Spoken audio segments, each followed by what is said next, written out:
Welcome back to the Power Rangers Beyond the Grid, right here at Comicstorian. My name is Benny and I'll be your narrator for today's video. The Power Rangers comic book takes place in an alternate universe of the Mighty Morphin timeline, basically. And after the events of Shattered Grid, many of our otherworldly, other multiversal versions of the Power Rangers were thrown out into space where they are continuing to battle against various things. When we last left off, these lost Rangers found a signal for a highly condensed source of vortex energy, and they went to investigate it. But as they landed on the small asteroid known as the Splintered Star, they realized that the entire planet was made of Zeo crystals. This is the resource that they need to finally get themselves back home after the Shattered Grid event, and the Rangers prepare themselves for their greatest fight yet, against none other than the Praetor, the individual who has taken over this entire universe. Yes, it sounds confusing, but if you want to know how we got here, check out our entire Power Rangers playlist down below. And the last two videos are this Beyond the Grid series. I'll link all of that for you. Don't forget to give this video a like so that we do more Power Rangers after this one. And let's begin your story. As the Rangers look at all of the brightly colored crystals, Eerie asks if they can repeat one last time. Cam yells that they're all freaking Zeo crystals. The whole planet is a giant silo where nuclear missiles grow like potatoes. Remy asks what exactly is a potato, and Heckle then explains that this place is like a powder keg. There's enough force here to wipe out hundreds, if not thousands of universes, maybe even all of themselves. The Solarics brought them here, but now this might be a part of something bigger and dangerous. Cam takes a closer look at some of the crystals, stating that there's a benign residual grid energy coming off of everything here, which means that this world was once connected to the Morphin grid before it was shattered. As if this thing was severed a long time ago, cut off and thrown outside of reality. Tanya looks at her morpher, telling everyone that there's a strong pull coming from up ahead, close to the planet's northern pole. And if they're going to get some answers, that's where they're going to need to go. The team then ready themselves for the long trek through the planet's caverns and forests, each with their own form of defenses, when finally they reach the North Pole. Ari holds up her arm as the lights dance their way out of her morpher, stating that she can feel the Solarics coming back to life. They're so close to finishing their journey, but they should rest. Michael tells everyone that he'll take first watch, and once they're ready, he'll catch some shut-eye. So everyone does that, and they fall asleep quickly. Michael sits down by the fire watching everyone, but before long, he too begins to yawn, and he feels exhaustion beginning to sink in. He slowly closes his eyes, and when he opens them back up, he sees the red robes of the Praetor as he towers over him coming from the fire. Michael gets ready to get up asking how, but the Praetor tells him to be quiet. He isn't here. Not quite, at least. Poor Michael, wearing himself out, carrying all of that survivor's guilt. Though it could also be a survivor's anger too. Is he ready for it all to happen again? Michael asks what does he mean, and the Praetor says that he fights alongside a Solar Ranger. She might be able to survive the power of his troops, but will everyone else when he attacks? The pathetic ragtag band of do-gooders won't even survive a blast from the cannons, but he'll survive. He will survive, and that is a promise. And as the bodies pile up around him, it'll be just like before. She will die for him. Love saved him, but it will not save her. Michael begins to see the fallen bodies of all of the other Rangers, and among them, he sees Tanya. He picks her up crying, stating, "No, don't let her die. Kill me instead, anything but that." And the Praetor asks, "Is that an offer? Love is your strength and your doom. Bring the Solarics when the time comes, and the others will be spared." Michael asks, what about the people of the Void? What will happen to them? And the Praetor shouts that this is not a bargain for those heretics. They were doomed long before you rode in here with your promises of false hope. If they suffer now, you are to blame for their suffering. What's more, not only will all of your friends perish, but Tanya, she will be blessed among all of my hordes and all of my troops. My guest, not my prisoner. She shall be a princess among my armies. You have seen my powers. You have seen what becomes of the petty worlds you managed to spare. Do as I say before the light of dawn, and you will live, Michael, and only you. As the morning sun comes, Ari stretches her arms and yawns, and she notices something missing from her morpher, the Solarics. She screams that someone has taken the Solarics, asking how could they have asked her to trust them. Now they're truly powerless against the Praetor. Andros begins to argue with Remy, and Heckle begins to call Remy a worm-ridden stray. Everyone begins to argue, and Ari quietly says that she waited so long for them all. Please don't do this. She has been waiting for someone to save this universe. Remy gets up asking Andros what gives him the right to accuse them. He got his sister back out of this, and Kim turned traitor against the head honcho back at home. Mike lost his brother, Tanya lost her friends, Cam lost his family, Heckle lost his whole planet. Everyone then turns to Andros, stating that he is the only one with a reason to stay. Every mission he was distracted, every battle he called for his sister, every waking minute he was by her side. Remy reaches into her pocket asking, "And now you have the gall to accuse me?" Ari yells to Remy not to do it, and then the sound of a gun goes off. Andros pushes out of the way and Ari begins to fall. And Remy runs to Ari, telling her to stay with them. But as Ari's eyes close, everything fades to red. She tries blinking, but the red gets brighter and brighter. The Praetor looks down at her, stating, "Hello, Ari. Hello, Solar Ranger.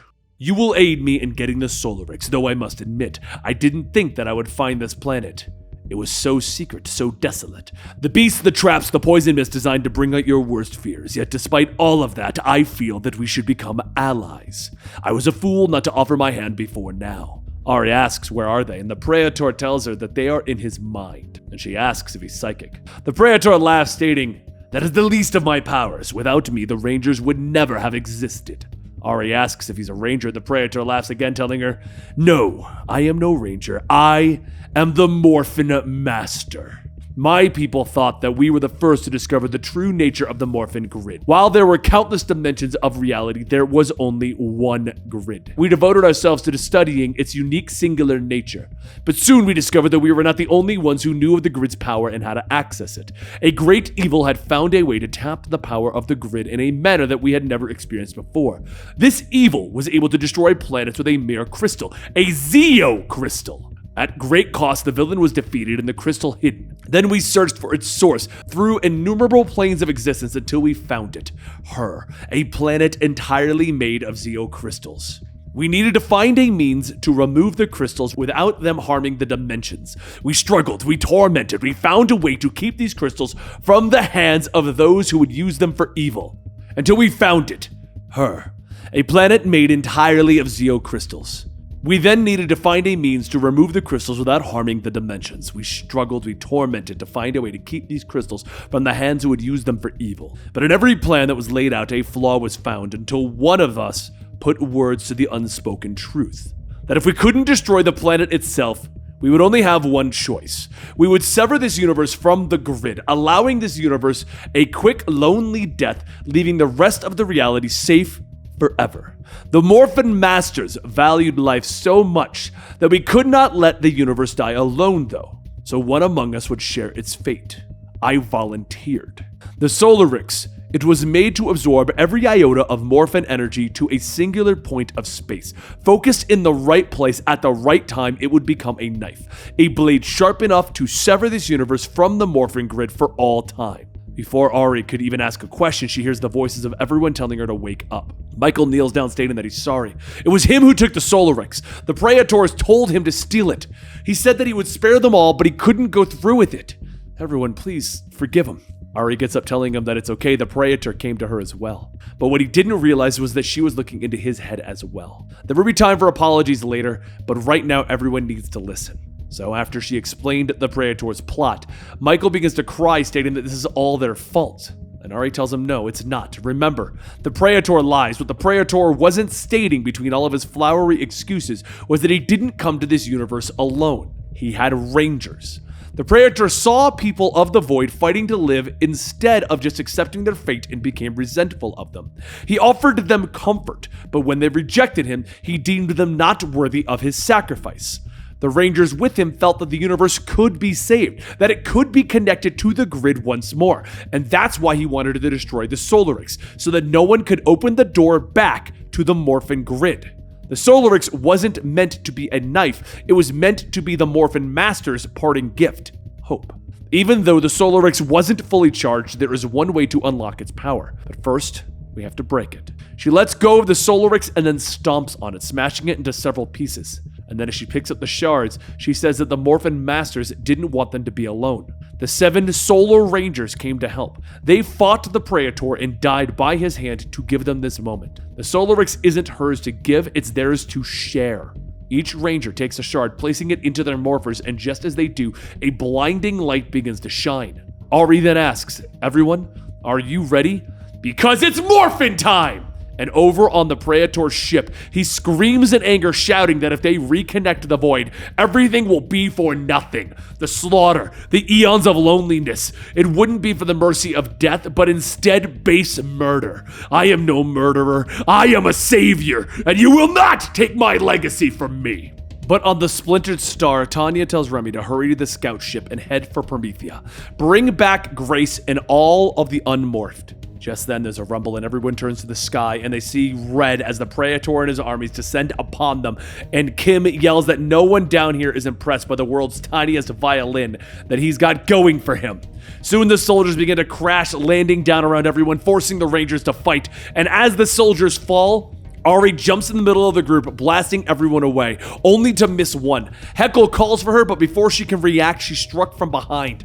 Ari begins to get back up, but the Praetor stands over her, telling her that he shall cut her heart in two. Ari yells that there is no more Solarix, it belongs to all of them now, and the Praetor laughs, telling her, "You just made it much easier. I only need to destroy a single piece and you can never connect this wretched place to the Morphin grid again. You can never go home.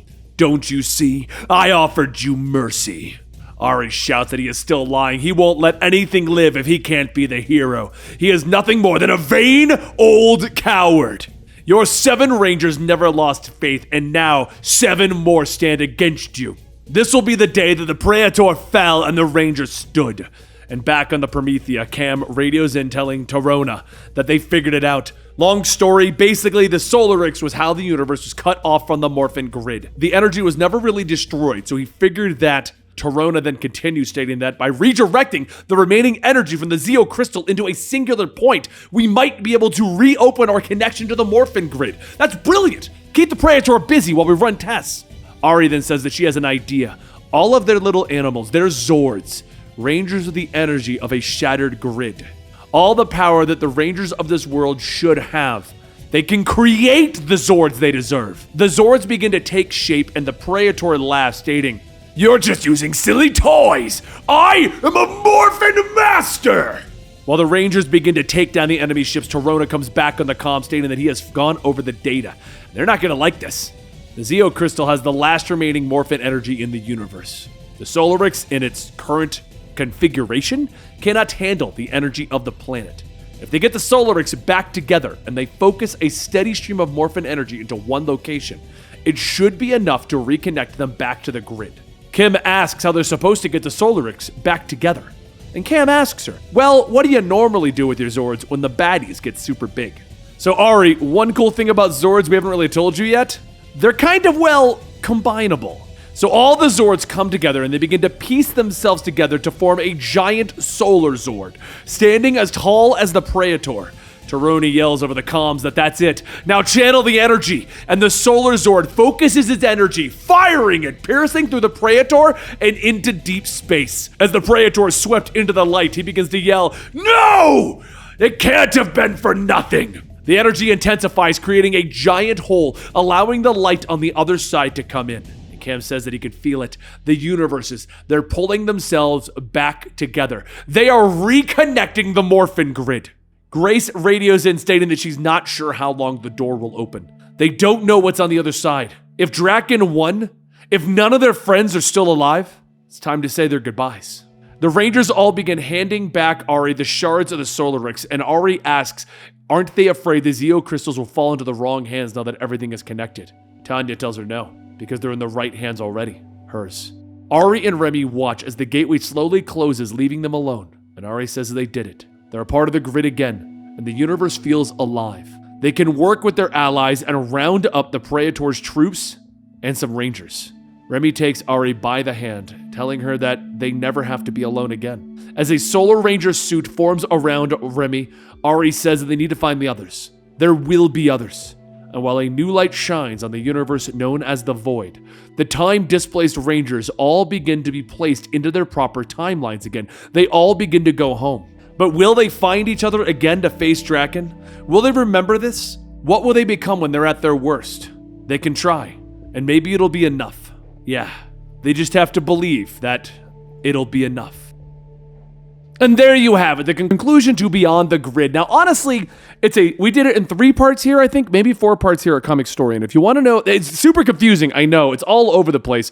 I felt like the original Shattered Grid storyline was better because it was very linear, it was very much easier to understand what was going on with Draken and the overall battle. Beyond the Grid just felt a little out there, but maybe that's because I felt disconnected from Beyond the Grid because I didn't know these Rangers as well as the original Mighty Morphin Power Rangers. Now, if you are in a similar boat as me, and you don't understand what was really going on for the last 3 or 4 videos, fear not. The continuation to Shattered Grid will be starting right here at Comicstorian in about 2 weeks. It's called Necessary Evil, and it literally picks up where we left off with Shattered Grid. So basically, it's going to go right back to what happened after the defeat of Lord Draken, and what do the original Mighty Morphin Power Rangers remember. Either way, guys, I hope you guys enjoyed. I'll see you next time right here. Please give this video a like. This is the kind of video that we do need you to give them likes and subscribe, because this is the kind of video that probably won't perform very well here on the channel, but I like doing things like this for you. So I hope you guys enjoyed, and I'll see you next time right here.